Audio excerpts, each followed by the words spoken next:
Welcome to the game show version of the closing of the Festival of Ideas. After a full and exciting 2 days, we've come to the finale of the festival, and we'll now hear the big ideas coming from our 5 city teams. And remember that you can now sign up to join the action phase of our city teams going forward. So the way we're going to do it now is I'm going to call each moderator to the stage, and they're literally going to get 2 minutes to give their idea and their pitch. And if they go longer than that, we're literally going to cut the mic off. So again, game show version of the closing of the Festival of Ideas. So come on down, James Ragland.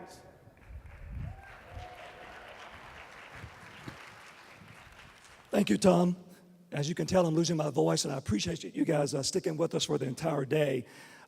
We had a fantastic session this morning, and I hope most of you could attend that. And Russell Simmons, as you may know, was our keynote speaker. Let me just cut right to the chase. The entrepreneurial city learned that the skills that make successful entrepreneurs are not what you might think, like capital, infrastructure, distribution, but faith, failure, passion, vision, creativity, resilience, perseverance, and mindfulness. They find the white spaces, as our keynote speaker mentioned, an unmet need or an unrealized opportunity, and they capitalize on it. Our big idea is to instill those skills in the next generation by teaching them in school and to make sure that everyone in Dallas has access to the resources that make Dallas such a great place to start and grow a business. Like any great leader, the entrepreneurial city wants to take existing ideas and execute them. We will partner with the educated city to make the entrepreneurial skill set part of the education of every child in Dallas. And we will lead a collaboration between groups that are already making this a reality, like the Idea Academy, NTFE, the Entrepreneurial Center, and the Dallas Entrepreneurial Center Entrepreneurship and Workshop for Kids. Maybe we will partner with the literary city to make the libraries that will strengthen the cultural life of Dallas a reality. That's our goal. Every big idea that comes out of today's cities can be brought to fruition with the Dallas entrepreneurs of tomorrow. And we're looking forward to collaborating with other teams and achieving those goals. Thank you. 9 seconds to spare. Come on down, Lauren Silverman, Healthy City.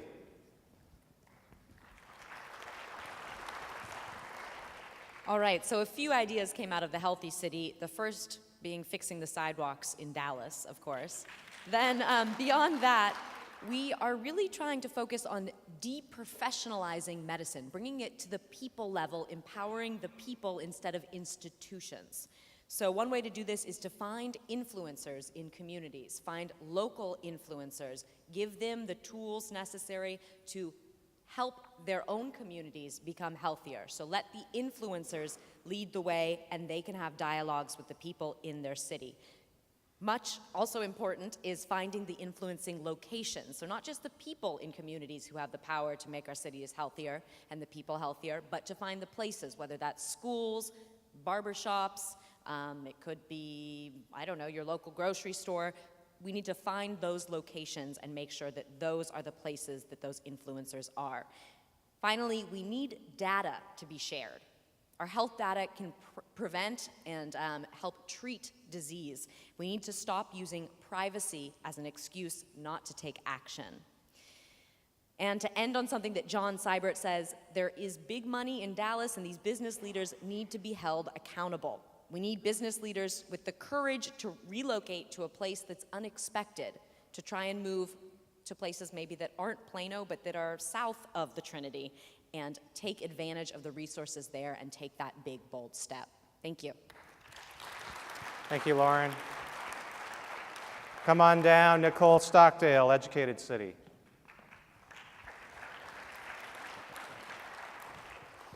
Thank you. In the Educated City, the entrepreneurial theme continued, and one of those major themes was simply, you, yes, you, find a way. Find a way to let students follow their passions and empower teachers to make that happen. And if it's not in the classroom, then after school. And if not after school, then on weekends. And if not on weekends, then during summer camps. Find a way. Find a way for each school to have a cultural program with a head count and a budget. Find a way to eliminate food deserts so that kids can focus at school rather than listening to their stomachs growl. Find a way to get the Dallas Chambers of Commerce, the City Council, and foundations to come together and see what issues they can support financially for more than just one-off initiatives 1 year at a time. Let's get something long-term going. Find a way to share our learnings and expertise in Socratic salons that rotate throughout the city, bringing diverse groups together to share the things that we know and to help fill knowledge gaps in our friends from around the city. And then find a way to nurture experiential learning in schools and let students design what they want to learn about. Foster that passion in students and let them learn through things that they care most about. And most importantly, you are empowered to find a way to make any of these things happen. Thank you. Thank you, Nicole. Come on down, Mark Lampster of the Physical City.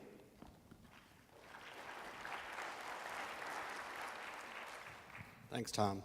I'm used to being the most controversial person in any room, given my campaign against Texas highways, so it's always nice to have Russell Simmons here telling Texans to stop eating steak. It's going to be a real winner. So what I learned was that all of the other panels wanted to be the physical city.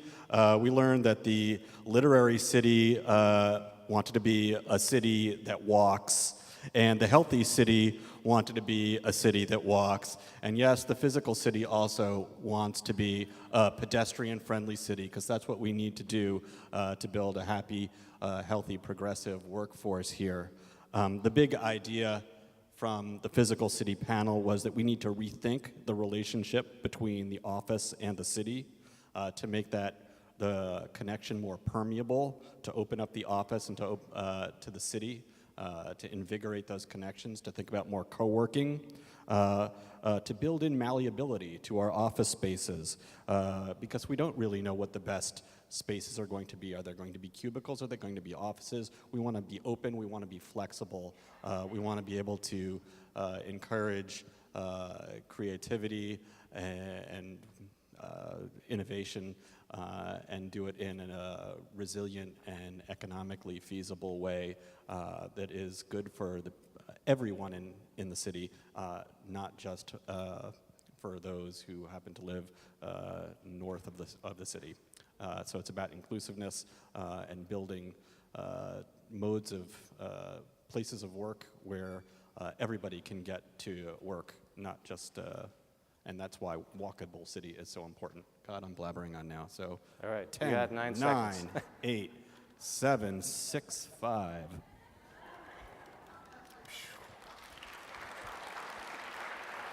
The Deadline Award goes to Lauren Smart, who said 15 minutes to write her synopsis of the day. Lauren. Yeah, I just did this, but you guys were all just here. I know it, so it's okay.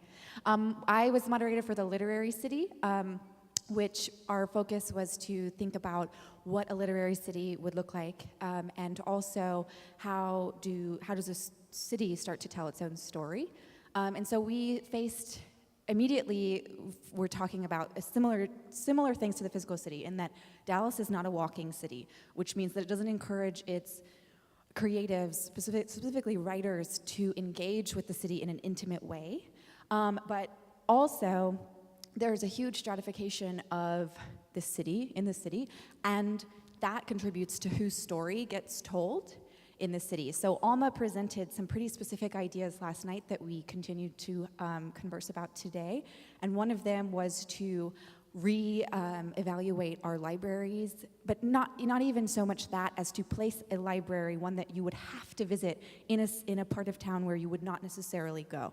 And that was this big, lofty idea. But there was another idea that I think is more specific and more accomplishable in the near future, which is to team up journalists and nonfiction writers with high school students and send them into communities that they are not a part of, specifically communities that would make them feel uncomfortable or would challenge their perceptions of the city that they live in, to get them out of their own bubbles and into the other parts of Dallas.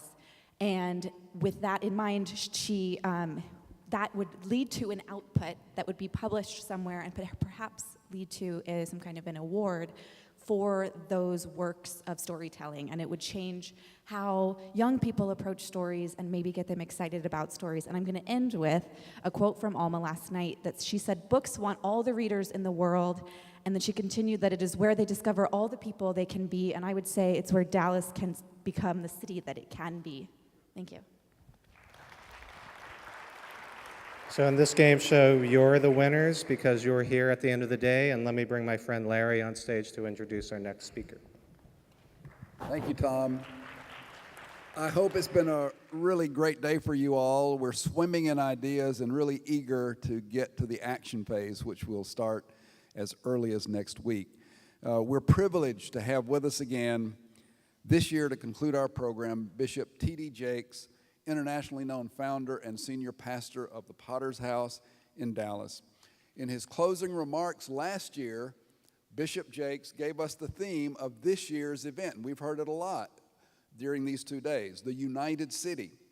And we look forward to his closing words tonight for the 2016 Festival of Ideas, and maybe we'll have an eye toward 2017 as he speaks. So please welcome Bishop T.D. Jakes. Thank you. Thank you. Wow. No pressure. It's a joy to be here and to participate with all that's going on to build our great city. I love Dallas. I know that you do too. Passionate about the various ways that we can improve it and energize it and cause it to be all that it really could be. I've jotted down some things I wanted to share. It occurred to me that this whole notion of the Festival of Ideas is really about imagination, about creativity, that our imaginations are the well springs from which our city is going to be built, that we have the power to transform our city to the degree that we have the power to dream, to imagine, and to cause things to happen. And I thought I would jot down a few things that would help us to imagine the city that we want it to be and what it takes to really move from imagination to really facilitating our ideas. And one of them I became convinced of is creativity. And we've got creative people in the room, we've got creative people in the city. But when we get together, we're better together than we are apart. I believe that creativity is the offspring of causes. If there is no cause, there is no creativity. The deeper the well of the cause, the greater the springing of creativity that emerges out of it. We've got different areas that we've talked about all day long, deep areas, complicated, complex areas, but we're not intimidated because we believe that in spite of the depth and the intricacies of the situation, we can still be creative, we can still be effective, and we can still use that creativity to transform our city. So we definitely need creativity. And the second thing that we need is courage. And I jotted down that courage is that which separates the philosophical from the transformational. Everybody can come up with philosophies and ideas, but it takes courage to put them into action. And as we go out of this meeting, that's what we're going to need in order to cause things to happen. The courage to take those things that we have imagined and fight through all the obstacles, whether they are internally or externally, to cause those things to happen. So we see the schools we want, we see the communities that we want, we see the underserved areas of our cities reach a more equitable, a more balanced, a more present day way of doing things. It takes courage to do that. It takes courage to see your ideas come to pass and to take on the responsibility of recognizing that we are in fact the people we've been waiting on, that there's nobody coming but us, that if we don't do it, it will not get done. And we can't do it if we don't know each other, if we don't talk to each other, if we don't integrate our ideas. And the third thing that we need is comfort.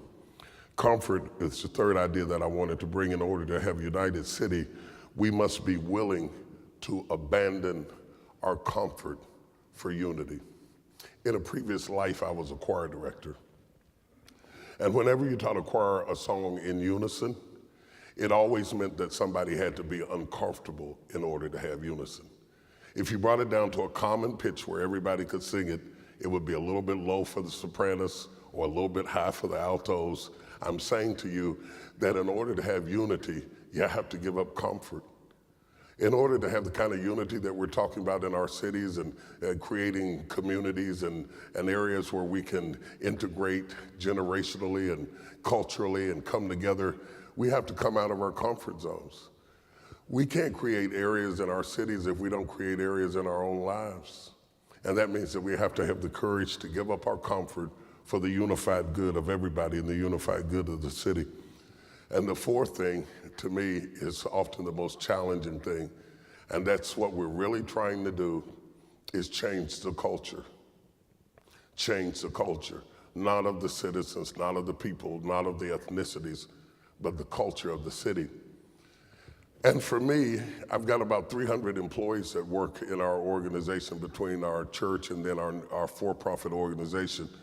And I didn't even know that our organization had developed a culture until we tried to bring in outside people. And when you bring outside people in, you become cognizant of the fact that without ever even trying, there's a certain culture that breaks out in your office. I define culture this way as unspoken rules. There are unspoken rules. They're not in the manuals, they're not in the textbooks, they're not in anything in my organization. They just exist just the same. And that's true about Dallas. So as we begin to take on these tough challenges, we're actually trying to change the culture of the city, change the unspoken rules, who you go to, who you can talk to, where you can live, what you can do, what you can have, what you can be. They're not spoken rules, but when outside people come in, they feel these invisible walls that segregate, that divide, that limit. And so as we change those ideas, great things can happen. The final thought I'd like to leave with you to encourage you today, and not to encourage you, but to encourage us today. I got my greatest encouragement from a bird that builds its nest outside of our bedroom. Every year the bird builds the nest outside of our bedroom, hatches its eggs, and goes away. And every fall, I tear it down. Every fall, I tear it down. And guess what? Every spring, she builds it back again. And it's amazing to me that there's never a moment that the bird gets discouraged and decides to go elsewhere.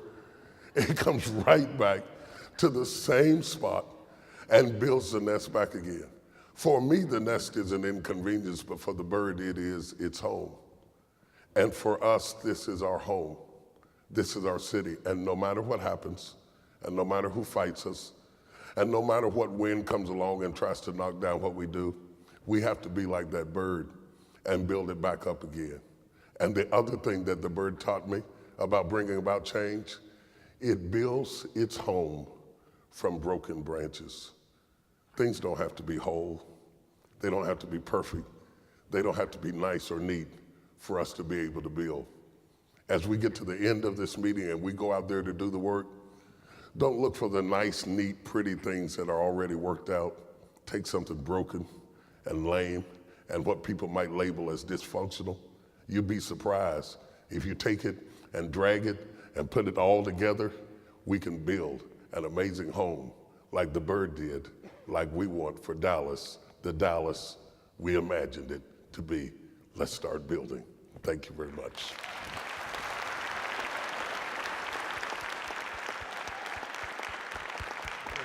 Thank you, Bishop. Sorry.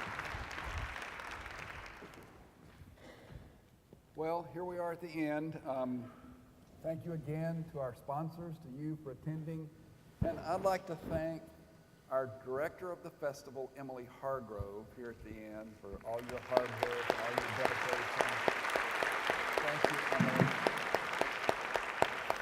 And we want you to join us for beer and barbecue. There's enough for everyone, right, Emily? So please stay and go over to the Women's Museum and join us there for the final party. So thank you again for being with us today. Thanks, guys.